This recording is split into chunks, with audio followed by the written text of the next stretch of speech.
হাই বন্ধু বান্ধৱীসকল, কি খবৰ আপোনালোকৰ? আশা কৰোঁ সকলো ভালে আছে।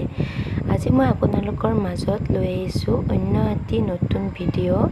আচলতে আমাৰ ঘৰত আজি নতুন ধৰণে পিঠা বনাই আছিলে। ইয়াক কলপিঠা বুলি কয়। কলপিঠা বিভিন্ন ধৰণে বনাব পাৰি। ইয়াত কঁকাল চিঙা পিঠা কৰিও বনাব পাৰি, কিন্তু এইখন পিঠাটো মায়ে নতুন টেকনিকৰে বনাইছে, যাৰ বাবে মই ভাবিলোঁ আপোনালোকক একবাৰ দেখাই দিওঁ আৰু ময়ো মাৰ পৰা অকণমান শিকোঁ। দেউতাও অকণমান হেল্প কৰি আছিল, সেয়েহে দেউতাকো দেখাই দিলোঁ। কাৰণ তেওঁ কৈয়ে আছিলে, কেৱল নিজকে দেখাই থাকিবি আৰু মাক দেখাই থাকিবি নে, মোকো অকণমান দেখুৱাবি ভিডিঅ'ত। সেইবাবে দেউতাকো দেখুৱাই দিলোঁ।